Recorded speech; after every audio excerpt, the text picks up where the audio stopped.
अगर आप इंडिया में रहते हैं तो आपका दिन में कभी ना कभी टाटा ग्रुप ऑफ कंपनीज की किसी न किसी प्रोडक्ट से पाला जरूर पड़ता होगा। रोड्स पर दौड़ती हुई गाड़ियों पर नजर डालें तो टाटा मोटर्स, हवा में उड़ते हुए प्लेन्स को देखें तो एयर इंडिया पर नजर जाती है, और यहाँ का आइकॉनिक ताज होटल तो पूरी दुनिया में मशहूर है, जिसे टाटा ग्रुप ही ओन करता है। पावर से लेकर फैशन तक और चाय से लेकर नमक तक हर जगह टाटा ग्रुप ऑफ कंपनीज का ही राज है। पूरे इंडिया में छोटी बड़ी 100 से ज्यादा कंपनीज हैं जो टाटा ग्रुप के अंडर आती हैं। अब यहाँ आपको लगता होगा कि ये सब सक्सेस रतन टाटा की हिम्मत और विजन से आई है। हाँ, उनका कंट्रीब्यूशन तो जरूर है, लेकिन ये एम्पायर जो आज हम देखते हैं इसकी कामयाबी की कड़ियाँ 150 साल पीछे जाकर मिलती हैं। आज की इस वीडियो में हम इस कहानी को खोलेंगे और जानेंगे कि कैसे एक विजनरी ने अपने सपनों को सच कर दिखाया और टाटा ग्रुप को बनाया एक global power house. Zeme TV की वीडियोस में एक बार फिर से खुशामदीद। नाजरीन, टाटा ग्रुप के प्रोडक्ट्स 150 से ज़्यादा कंट्रीज़ में एक्सपोर्ट होते हैं, जबकि 100 से ज़्यादा कंट्रीज़ में टाटा ग्रुप अपने ऑपरेशंस खुद मैनेज करता है। 2024 के एस्टीमेट्स के मुताबिक टाटा ग्रुप का कैपिटल $403 बिलियन है, जो कि इंडियन करेंसी में 33,500 अरब रुपए, जबकि पाकिस्तानी रुपीस में बात की जाए तो ये नंबर इतना बड़ा है कि पाकिस्तान के ऊपर जितना कर्जा है वो एक नहीं 2 बार उतारा जा सकता है। गाड़ियां हो या ज्वेलरी, नमक हो या पत्ती, एयरलाइन इंडस्ट्री से लेकर रियल एस्टेट सर्विस तक टाटा ग्रुप 24 से ज्यादा प्रोडक्ट्स या सर्विसेज में अपने पैर जमाए बैठा है। कामयाबी के इस सफर का आगाज रतन टाटा के दादा नहीं बल्कि परदादा जमशेदजी टाटा ने आज से 156 साल पहले सिर्फ 21,000 रुपयों से किया था। जमशेदजी अपने फादर के साथ कॉटन की ट्रेडिंग का काम करते थे और 1868 में जब वो 29 साल के थे तब उन्होंने अपनी खुद की ट्रेडिंग कंपनी की बुनियाद रखी। जो कॉटन वो बेचते थे वो ज्यादातर एक्सपोर्ट होती थी और उसमें से कुछ टेक्सटाइल मिल्स खरीद कर कपड़े की सूरत में बेचती थी। इस तरह जमशेदजी को आइडिया आया कि कॉटन सेल करने के साथ साथ वो एक टेक्सटाइल मिल भी लगा लें, लेकिन मिल लगाने के लिए बहुत ज्यादा इन्वेस्टमेंट की जरूरत थी और इतने पैसे एक नए बिजनेस में लगाना काफी रिस्की था। उस वक्त चिंचपोकली में एक ऑयल मिल काफी नुकसान में जा रही थी और अल्टीमेटली वो बैंकरप्ट हो गई, तो उन्होंने सस्ते दामों वो ऑयल मिल खरीदी और उसको कॉटन मिल में कन्वर्ट करके चलाने लगे। उस मिल को अलेक्जेंड्रा का नाम दिया गया। 2 सालों के बाद उन्होंने वो मिल जो नुकसान में जा रही थी उसको प्रॉफिट में बेचा और एक नए मैन्युफैक्चरिंग प्लांट जितने पैसे जमा कर लिए। उस वक्त बॉम्बे कॉटन की मार्केट का गढ़ था, जिसको कॉटनोपोलिस ऑफ इंडिया भी कहा जाता था। जमशेदजी का ताल्लुक खुद भी बॉम्बे से ही था, लेकिन इसके बावजूद भी उन्होंने अपनी नई कॉटन मिल बॉम्बे से 770 किलोमीटर दूर नागपुर में स्टैब्लिश की। इस नई मिल को एम्प्रेस मिल का नाम दिया गया, जिस पर बॉम्बे के लोगों ने उनको कॉटन की मार्केट से इतना दूर मिल बनाने पर बहुत ताने भी दिए। किसी को भी ये समझ नहीं आ रहा था कि जब बॉम्बे कॉटन की मार्केट का हब है तो जमशेदजी ने नागपुर में मिल क्यों स्टैब्लिश की। पर वक्त ने साबित किया कि जमशेदजी का ये फैसला बहुत अच्छा था। पहला ये कि रॉ मटेरियल यानी कि कॉटन की फसलें ज्यादातर नागपुर के करीब होती थी, जिसकी वजह से रॉ मटेरियल की सप्लाई का इनको कोई मसला नहीं होता था। दूसरा रीजन था वाटर सप्लाई। कॉटन को कपड़ा बनाने के प्रोसेस के दौरान बहुत सारा पानी चाहिए होता है और नागपुर के पास कई रिवर्स और लेक्स हैं, जिनकी वजह से पानी की सप्लाई का भी मसला नहीं था। तीसरा रीजन था मजदूरों की अवेलेबिलिटी। क्योंकि बॉम्बे जैसे शहरों में मजदूरों की डिमांड ज्यादा थी, इसी वजह से वहाँ अक्सर मजदूरों की शॉर्टेज रहती थी और शहर में कॉस्ट ऑफ लिविंग ज्यादा होने की वजह से वहाँ पर उनका रेट भी ज्यादा होता। पर नागपुर में बेरोजगारी ज्यादा होने की वजह से यहाँ रेट बहुत कम थे और अवेलेबिलिटी ज्यादा। अब क्योंकि इस एरिया में पहले कोई कॉटन मिल नहीं थी, इसी वजह से वहाँ के मजदूर ज्यादा ट्रेंड नहीं थे, उन पर बहुत मेहनत करने की जरूरत थी। जमशेदजी ने देखा कि वर्कर्स काम पर ज्यादा ध्यान नहीं देते, बात बात पर छुट्टी कर लेते हैं और ज्यादातर दिनों में ऐसा भी होता था कि 20% से ज्यादा वर्कर्स छुट्टी पर होते थे। ये बात जमशेदजी टाटा को बहुत परेशान किए रखती थी, लेकिन उन्होंने इस मसले के सॉल्यूशन के लिए आज से 150 साल पहले एक ऐसा तरीका अपनाया जो आज के मॉडर्न एरा में भी तसव्वुर करना मुश्किल दिखाई देता है। उन्होंने वर्कर्स को डांटने, उनकी सैलरीज काटने के बजाय उन्हें मजीद फैसिलिटीज देने का फैसला किया। उन्होंने एक ऐसी स्कीम इंट्रोड्यूस की कि उनकी फैक्ट्रीज के तमाम वर्कर्स को रिटायरमेंट के बाद पेंशन भी मिलेगी। उनकी मेडिकल इंश्योरेंस भी की गई और उनकी एंटरटेनमेंट के लिए स्पोर्ट्स डे और फैमिली डेज भी रखे गए। ज्यादा बेहतर परफॉर्म करने वाले वर्कर्स को सबके सामने इनाम भी दिया जाता था। यानी ये सब कुछ आज के दौर में तो समझ आता है, लेकिन उस दौर में ऐसा करना किसी ख्वाब से कम नहीं था। और मजे की बात यह कि उनकी ये स्कीम काम भी कर गई। वर्कर्स खुद को वैल्यूड फील करने लगे, वो कंपनी को अपनी कंपनी समझकर काम करने लगे। जमशेद जी का मानना था कि इंडिया को मजबूत बनाने के लिए हर चीज का इंडिया में ही मैन्युफैक्चर होना बहुत जरूरी है, और अपना यही मिशन लिए वो कोशिश करते गए। उन्होंने मजीद कंपनीज लगाना शुरू कर दी। उस वक्त सिल्क बहुत प्रीमियम कपड़ा समझा जाता था और उसमें सबसे ए क्लास सिल्क फ्रांस से इंपोर्ट होता था। फ्रेंच सिल्क वॉर्म पूरी दुनिया में बेहतरीन सिल्क प्रोड्यूस करने के लिए जाने जाते थे।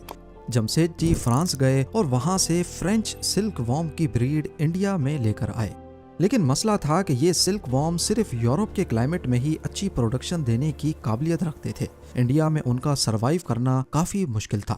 लिहाजा उन्होंने बेंगलोर में एक सिल्क फार्म एस्टेब्लिश किया, जहां का क्लाइमेट इस खास सिल्क वॉर्म के लिए काफी बेहतर तो था, लेकिन परफेक्ट नहीं था।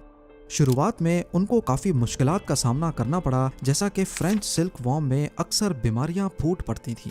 इन मसलों को फिक्स करने के लिए पहली बार कंट्रोल्ड एनवायरनमेंट में सिल्क वॉर्म की फार्मिंग का कॉन्सेप्ट भी जमशेद जी टाटा ही लेकर आए। खुशकिस्मती से ये एक्सपेरिमेंट काम कर गया और इस तरह जमशेद जी ने टाटा सिल्क की सूरत में इंडिया को बेहतरीन सिल्क बनाने के काबिल बना दिया। आज इंडिया दुनिया के सबसे बड़े सिल्क प्रोड्यूसर्स में से एक है, और ये सब उन पहले एक्सपेरिमेंट्स, इनोवेशंस और रिसर्च की वजह से मुमकिन हो पाया है। उस वक्त इंडिया में ब्रिटिश ईस्ट इंडिया कंपनी और फ्रेंच ईस्ट इंडिया कंपनी का राज था। जमशेद जी ने फ्रेंच ईस्ट इंडिया कंपनी को टारगेट किया और 1885 में पौंडीचेरी में एक कंपनी बनाई, जिसका मकसद सिर्फ और सिर्फ इंडियन टेक्सटाइल्स को फ्रेंच कॉलोनी के बीच इंट्रोड्यूस कराना था। लेकिन ये आइडिया कम डिमांड की वजह से कामयाब नहीं हुआ। कॉटन के अलावा वो अपना नेटवर्क और भी बढ़ाना चाहते थे। वो चाहते थे कि इंडिया में जो भी चीजें इस्तेमाल होती हैं वो पूरी तरह इंडिया में ही मैन्युफैक्चर हों। उनके टोटल 4 ख्वाब थे: आयरन और स्टील की मैन्युफैक्चरिंग, होटल, एजुकेशन और हाइड्रो इलेक्ट्रिक प्लांट। पर सिर्फ होटल ही वो ऐसा सपना था जिसको वो पूरा होते देख पाए, और ये था द ताज महल होटल, जो 1903 में कंप्लीट हुआ था। जब ताज महल होटल पहली बार खोला गया तो ये इंडिया का पहला होटल था जिसमें इलेक्ट्रिसिटी कनेक्शन था। इसके अलावा अमेरिकन फैंस, जर्मन एलिवेटर्स और टर्किश बाथ्स भी इसमें इंस्टॉल किए गए। शुरुआत में ताज महल होटल के रूम्स का रेंट सिर्फ 13 रुपए हुआ करता था, जिसमें अटैच बाथरूम भी शामिल था। ताज महल होटल खोलने के पीछे क्या वजह थी, इसके बारे में कई कहानियां मशहूर हैं। कहा जाता है कि एक बार जमशेद जी को बॉम्बे के मशहूर वॉटसन्स होटल, जिसको आज एस्प्लेनेड मेंशंस भी कहा जाता है, में जाने की परमिशन नहीं मिली, क्योंकि वो सिर्फ ब्रिटिशर्स के लिए बनाया गया था। इसी वजह से उन्होंने ताज महल होटल बनाने का फैसला किया। लेकिन इस कहानी को चार्ल्स एलन नामी एक राइटर ने झूठा करार दिया और लिखा कि जमशेद जी इतनी छोटी सी बात को दिल पे नहीं ले सकते थे, बल्कि उनको अपने शहर बॉम्बे से काफी लगाव था और वो अपने होम टाउन को एक गिफ्ट देना चाहते थे। ताज महल होटल को इस तरह से डिजाइन किया गया कि उसके हर रूम से समंदर का नजारा इस तरह दिखाई दे कि ऐसे मालूम हो कि होटल समंदर के ऊपर फ्लोट कर रहा है। उस दौर में ब्रिटिशर्स तेजी से पूरे ब्रिटिश इंडिया में रेलवे नेटवर्क बिछा रहे थे, जिसमें लगने वाला हजारों लाखों टन लोहा ब्रिटेन से इंपोर्ट किया जाता था। जमशेद जी का ख्वाब था कि वो इंडिया में ही स्टील मैन्युफैक्चर करें। इसके चलते उन्होंने पूरे भारत में स्टील बनाने के लिए आयरन रिजर्व्स को ढूंढना शुरू कर दिया। 17 साल तक ये तलाश जारी रही और बिल आखिर बंगाल में आयरन रिजर्व्स मिल गए। 1899 में वहां पर स्टील प्लांट का आगाज कर दिया गया, लेकिन बदकिस्मती से स्टील बनते हुए देखना जमशेद जी के नसीब में नहीं था। 1904 में जमशेद जी की डेथ हो गई और उनके अधूरे मिशन को आगे बढ़ाने के लिए उनके बेटे दोराबजी टाटा को मैदान में आना पड़ा। इसी मिशन को आगे बढ़ाते हुए 1907 में iron and steel company establish कर दी गई, जिसे आज टाटा स्टील के नाम से जाना जाता है। ये एशिया का सबसे पहला स्टील प्लांट था और वर्ल्ड वॉर 1 में इसी प्लांट के जरिए ब्रिटिशर्स ने अपनी स्टील्स की डिमांड को पूरा किया।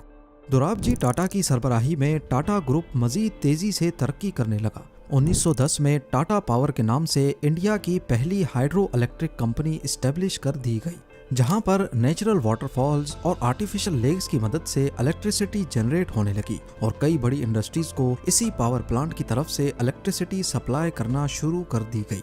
उस वक्त क्योंकि साइंस पूरी दुनिया में तरक्की कर रही थी और टाटा ग्रुप इंडिया को किसी सूरत पीछे नहीं देखना चाहता था, इसीलिए उन्होंने Indian institute of science Bangalore की बुनियाद रखी ताकि साइंस और रिसर्च की फील्ड में दुनिया का मुकाबला किया जा सके। और इसी इंस्टीट्यूट ने इंडिया को अपना पहला कंप्यूटर और पहला एयरक्राफ्ट बनाने में काफी मदद भी की।